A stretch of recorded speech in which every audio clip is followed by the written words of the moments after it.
नमस्कार दर्शकों, आपका थ्रू लिटरेरी लेंस के इस नए अंक में मैं डॉक्टर विनोद आसुदाणी पुनः एक बार आपका स्वागत करता हूं। आज 1 जनवरी 2022।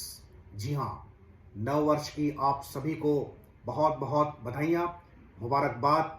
और हम ये कामना करते हैं कि ये नया साल सभी के जीवन में खुशियाँ ले आए, आनंद ले आए। और आज हम स्वागत करते हैं, हमारे साथ हैं भारतीय उपमहाखंड के जाने माने साहित्यकार, कवि, शायर, आलोचक। जी हाँ, आपने सही पहचाना, श्री राजेश आसुदाणी रकीब। तो रकीब साहब, इस महफिल में आपका बहुत बहुत स्वागत। बहुत बहुत शुक्रिया विनोद जी। तो आज नया साल है, हमारे दर्शक बिल्कुल मुंतजर हैं कुछ खूबसूरत चीज़ आपसे सुनने के लिए। यूँ तो हमेशा ही आप गज़ल सुनाते हैं, किंतु आज मेरी ख़ास दरख्वास्त है आपसे कि आज आप अपनी बहुत ही मशहूर और ख़ूबसूरत, दिल को छू जाने वाली एक नज़म हमारे समाइन के साथ शेयर करें। तो समाइन, आइए रकीब साहब की ये खूबसूरत नज़म सुने। बहुत बहुत शुक्रिया विनोद जी, और बहुत बहुत शुक्रिया सामाइन, आप इस नए साल के पहले दिन हमें सुन रहे हैं और देख भी रहे हैं। तो ये नज़्म विनोद जी मैं आपकी नज़र करता हूँ और सामाइन की नज़र करता हूँ, और मुझे ये खुशी है कि नज़्म सुनाने के बाद आप इस पर बातचीत भी करेंगे, तो ये भी एक अच्छा रहेगा। तो ये हाजिर है, देखिएगा कि बड़े रंजो गम में अभी कट रही है, जी जी, जरा मुस्कुराने यहाँ आ गया। क्या बात है, क्या बात है। आपने देखिएगा कि ये मिसरा कहाँ तक ले जाता है आपको, कि बड़े रंजो गम में अभी कट रही है, जरा मुस्कुराने यहाँ आ गया हूँ। अब इसके अलग अलग बंद हैं, तो उनमें देखिएगा क्या कहा है कि बड़े रंजो गम में अभी कट रही है, जरा मुस्कुराने यहाँ आ गया हूँ। जमाने की नश्तर चुभोती हवाएं, वाह वाह, जमाने की नश्तर चुभोती हवाएं, जिगर को लहू में डुबोती वफाएं।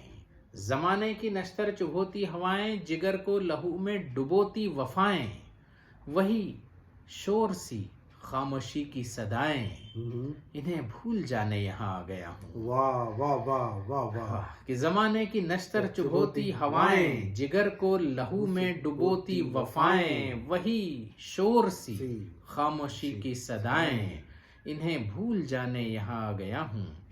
बड़े रंजो गम में अभी कट रही है, जरा मुस्कुराने यहाँ आ गया हूँ।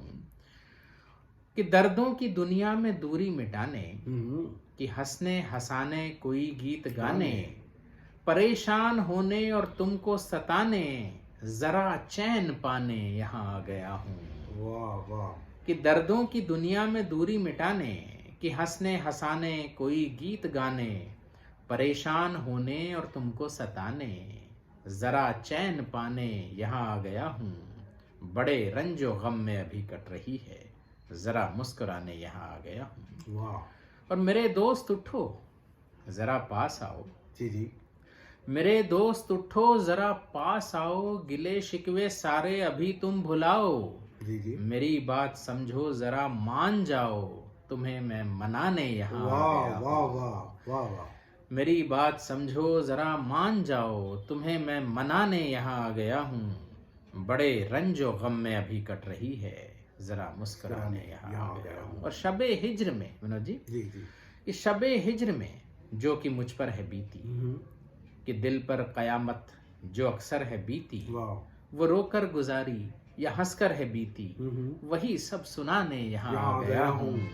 बड़े रंजो गम में अभी कट रही है, और मुझे इस जहां की निगाहों ने रोका। आसान नहीं था यहाँ जी, मुझे इस जहां की निगाहों ने रोका, कि दिल में दबाई उन आहों ने रोका, कदम बस बढ़े थे कि राहों ने रोका, इन्हें आजमाने यहाँ आ गया हूँ। क्या बात है, क्या बात है। बड़े रंजो गम में अभी कट रही है, और कि तोड़ी है तुमने मोहब्बत की कस्में, निभाई कहाँ है वफा की वो रस्में, कि तोड़ी है तुमने मोहब्बत की कस्में, निभाई कहाँ है वफा की वो रस्में। ये सोचा था गुजरेगी अब तो कफस में, पर क्यों मैं न जाने यहाँ आ गया वाह, हूँ। बड़े रंजो गम में अभी कट रही है, जरा मुस्कुराने यहाँ आ गया हूँ, जरा मुस्कुराने यहाँ आ गया हूँ। वाह रकीब साहब, बहुत ही उम्दा, बहुत ही खूबसूरत नज्म आपने हमारे हाजरीन को सुनाई है। दोस्तों, आप देखेंगे कि इस नज्म की जो सबसे बड़ी खासियत है, विशेषता यह है कि इसमें रवानी है, लयबद्धता जिसको कहते हैं, वो बिल्कुल एक एक मिसरे के तरह बात इस तरह से आ रहा है जैसे सागर में एक के बाद एक मौजें चलती जा रही हों, अपनी रवानी के साथ, अपनी लय के साथ, अपने स्वच्छंदता के साथ। और दूसरी जो खासियत मैं राजेश जी इस नज्म की देख पा रहा हूँ जी, तो यहाँ एक कोलोकियल डायलॉग है जी, एक गुफ्तगू वाला जो हाँ भाषा जो है वो लहजा है, कठिन भाषा नहीं कठिन है, भाषा नहीं है, आम बोलचाल की भाषा तो है। शायर जो है वो गुफ्तगू कर रहा है अपने दोस्त के साथ, अपने महबूब के साथ। और जब हम इसका कहीं जाते हैं विनोद जी, कहीं जाते हैं, अपने महबूब के यहाँ जाते हैं, दोस्त के यहाँ जाते हैं, मुलाकात आम सी करते हैं, क्यों करते हैं? क्यों? ये जिंदगी एक दर्द का दरिया है। जैसे शेक्सपियर भी कहते हैं कि 3/4 part of life is filled with pain. तो ये दर्द है, और किस किस प्रकार का दर्द है वो एक एक बंद में आपको आपके सामने आ ही जा रहा है। हाँ। लेकिन यहाँ में जो मुस्कुराने आ गए हैं, यहाँ तो बड़े बड़े रंजो गम में अभी कट रही है, जरा मुस्कुराने यहाँ आ गया हूँ। तो ये यहाँ का जो स्पेस है, जी, that space is not defined by the poet. तो वो जिस जगह पहुंच रहा है, जहाँ यहाँ आ गया हूँ मुस्कुराने, जरा मुस्कुराने यहाँ आ गया हूँ, तो ये जरा भाई मुस्कुराता कौन है? जहाँ में कुछ ही लोग मुस्कुरा पाते हैं, जी, या तो दीवाना हंसे, या तो जिसे तौफीक दे, वरना जमाने में भला मुस्कुराता कौन है? तो ये शायर जिस स्पेस में, जिस जगह, जिस महबूब के पास, जिस दोस्त के पास जरा मुस्कुराने यहाँ आ गया हूँ, तो प्रत्येक व्यक्ति को, हर शख्स को कोई ऐसा मुस्कुराने की वजह मिल जाए, कोई मुस्कुराने का कोना मिल जाए, कोई मुस्कुराने का एक ज़मीन का ज़र्रा मिल जाए, कोई मुस्कुराने का ज़मीन आसमां का थोड़ा सा हिस्सा मिल जाए रकीब जी। तो शायद ज़िंदगी को मायने हासिल हो जाते हैं, मीनिंग प्राप्त हो जाती है। और ये दर्द बड़े ही, जिसको कहते हैं ना कि फनायते या कलात्मक ढंग से जिसे कहते हैं, आपने एक एक बंद में जो ज़माने की नस्तर चुभोती हवाएं, जिगर को लहू में डुबोती वफाएं, वही शोर सी खामोशी की सदाएं, इन्हें भूल जाने यहाँ आ गया। तो ये जो मोहब्बत का दर्द है, यहाँ पर किसी के बेवफा होने का दर्द है, किसी को न पाने का जो दर्द है, तो उससे भुलाने शायर कहाँ गया होगा। अरे जिगर को लहू में डुबोती वफाएं, एक तो आयरनिकली जैसा आपने कहा बेवफाई की बात है कि अब तो खुश है वफा के शहदाई, एक मेरा शेर है जी कि अब तो खुश है वफा के शहदाई, ले तुझे बेवफा नहीं मानना। वाह वाह, ये बात है एक तो। या दूसरी बात, वफा में भी विनोद जी वो क्या मसलहत शनास था वो आदमी कतील, मजबूरियों का जिसने वफा नाम रख दिया। तो वफा भी कहीं ना कहीं कफस बन जाती है, वो भी एक बात कहीं आ जाती है कहीं ना कहीं, क्योंकि क्या है कि अब वफा करें, कमिटमेंट जो है वो भी कहीं ना कहीं एक बंधन है। तो जो मोहब्बत है, और वो अगर बंधन आपको सफोकेट करने इतना अगर वो टाइट हो जाए जी, कि आपको वो जो आज़ादी उसमें जो चाहिए, आज़ादी का मतलब बेवफाई से नहीं है, पर जो आज़ादी चाहिए, जैसे मदर और स्मदर में सिर्फ एस का फर्क होता है, अंग्रेजी जो शब्द है, लेकिन मदर कैन एज वेल स्मदर, तो ये एक बात होती है। बिल्कुल, तो ये चीज़ है। और दूसरे पद में भी आपने जिस दर्द की बात की है, आ गए हैं, मान लीजिए आ गया, महबूब के पास आ गया, दोस्त के पास आ गया, तो फिर क्यों कि भाई कि दर्दों की दुनिया में दूरी मिटाने, हंसने हंसाने, कोई गीत गाने, परेशान होने और तुमको सताने, जरा चैन पाने। तो यहाँ देखिए कि एक अपनत्व का रास्ता बात है, जहाँ बिल्कुल सारा माहौल खुशगवार है, जहाँ कोई बंधन नहीं है, जहाँ छेड़छाड़ है, जहाँ चुलबुलापन है। तो ऐसी जिंदगी चाहिए। हम ये रूल्स रेगुलेशंस जो हैं, ये जो बंधन हैं, ये जो सारे नॉर्म्स हैं, उसको कहीं ना कहीं थोड़े समय के लिए, कुछ वक्त के लिए यदि हम भूल जाएं और अपनी दिल की आवाज़ अगर सुनने लगें, तो शायद जरा मुस्कुराने यहाँ जो आ गया हूँ। हाँ। जिस स्पेस की बात कर रहा है, ये दिस इज यूनिवर्सल स्पेस। जी। हर व्यक्ति, हर शख्स अपनी कुवत के हिसाब से, अपनी रुचि के हिसाब से उस स्पेस को क्रिएट कर सकता है। और कहाँ क्रिएट करना है वो शायर नहीं कर रहा है, शायर कोई डिफाइन नहीं डिफाइन करता। बात नहीं तो है वो वो। स्पेस आपको क्रिएट करना है। ये जिंदगी का जो चक्र चल रहा है उसके बीच में उन जंजीरों को कुछ वक्त के लिए अगर ना तोड़ सकें तो कम से कम ढीला कर देना है, तो आपके हाथ पैर उस जंजीरों में रहकर भी कुछ आज़ादी को महसूस कर सकें। तो आप एक बड़ी बात कह रहे भाई, हैं। जो दोस्ती है, जो प्यार है, या जो जो कोई भी रिश्ता है, जी। It should be elevated to the level of the play. Exactly वो जो बात तो है, ये- इस आप अगर आपको बंद को पढ़ें तो आपको खेल की एक फीलिंग आएगी इसमें। जी, सिगमंड फ्रॉइड तो- जो कहते हैं कि हमारे जो मूलभूत जो 3 डायमेंशंस लाइफ के बताते हैं, जी। उनमें एक है वर्क, दूसरा है लव Love, और तीसरा है प्ले। प्ले। तो उनका कहना है कि जो लव और वर्क है वो तभी मीनिंगफुल दिखेंगे when they are elevated to the level of play.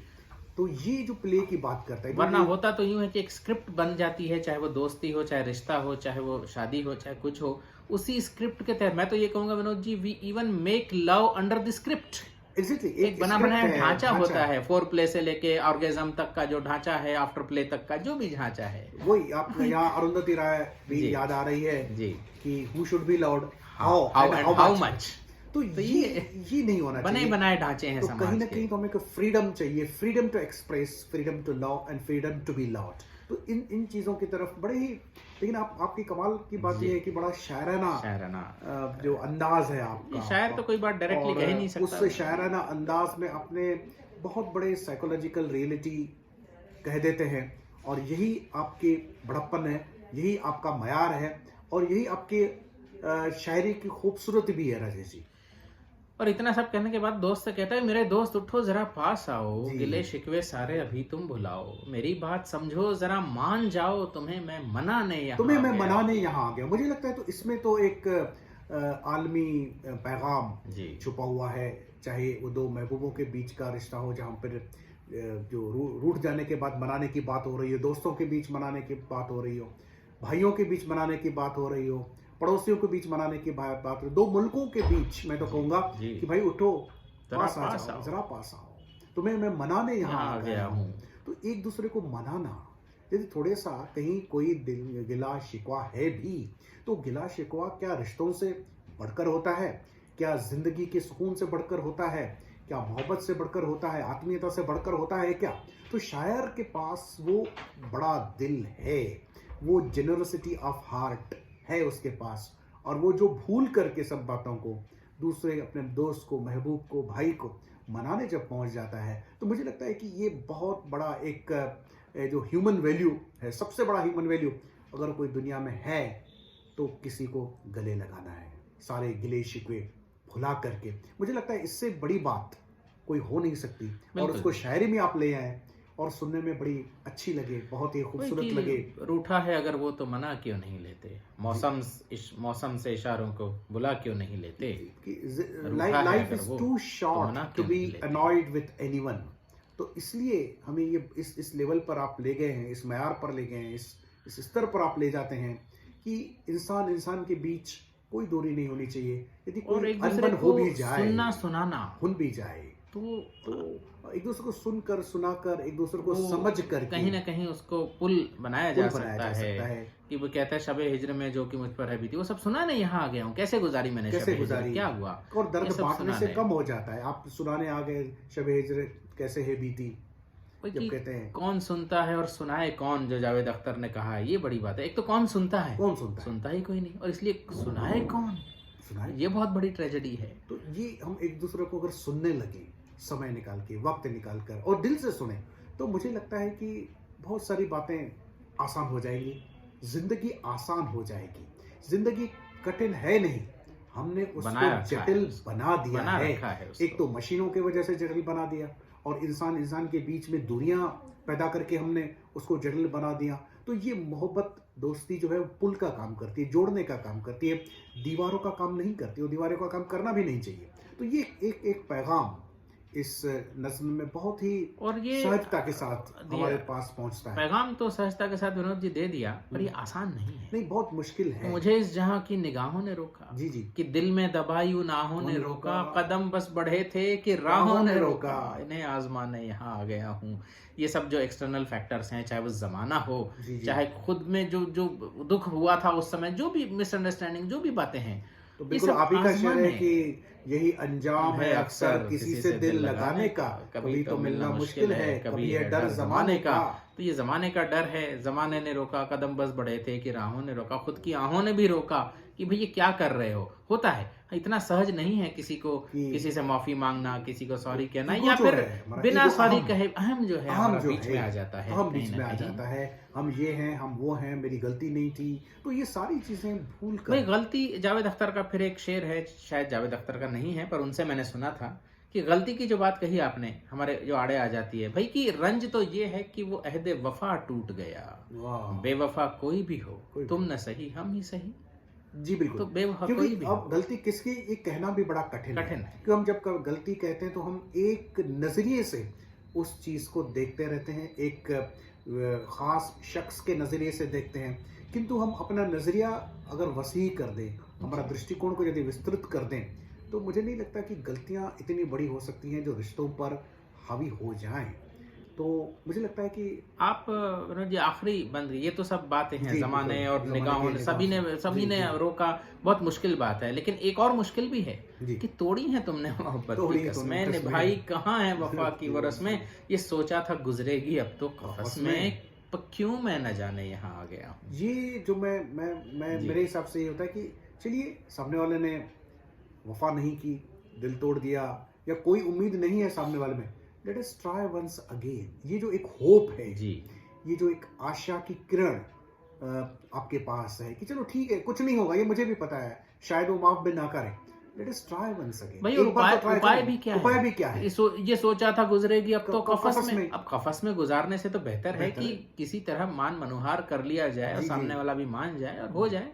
तो ये जो ऑप्टिमिज्म जिसको मैं कहता हूँ कि आशावाद, वरना ये क्यों हो कि साहब ये कफस ही मुझको अजीज है, मैं डरा हुआ हूँ बहार से, मुझे अब चमन में न ले चलो, यहाँ जी तो लूंगा करार से। तो ये निराशा क्यों हो? निराशा कहीं तो क्यों? कुछ तो करें, कुछ तो हो। कुछ तो बदले, कुछ तो राह निकले, कुछ तो प्यार मोहब्बत की बात हो। तो बात बहुत हो। ही शायर जो है, और शायर दुनिया को जिंदगी देता है और जीने का फन भी सिखाता है, और आशा का दामन भी थामे रखता है। तो ये सारी खूबियाँ आपकी इस नज़्म में हैं। नज़्म में रवानी है, गुफ्तगू वाला लहजा है, और बहुत ही खूबसूरत है। और इस खूबसूरत नज़्म को आज के इस साल के जी, पहले दिन आगाज किया है अपने साल नाज़रीन के का। साथ जो शेयर किया जी। है, तो मुझे पूरा यकीन है कि नाज़रीन को, हमारे दर्शकों को ये नज़्म बहुत पसंद आई होगी। आप कमेंट्स ज़रूर लिखिएगा थ्रू लिटरेरी लेंस के चैट बॉक्स में, ताकि हमें भी लगे कि हमारी बातें आप तक पहुंचती हैं, आप सुनते हैं और उन्हें पसंद करते हैं। बहुत ही जल्दी राजेश जी किसी और मौजू पर आपसे बात करने के लिए, गुफ्तगू करने के लिए हम फिर से हाजिर होंगे। तब तक आप अपना ख्याल रखिएगा। नमस्कार, खुदा हाफिज। खुदा हाफिज।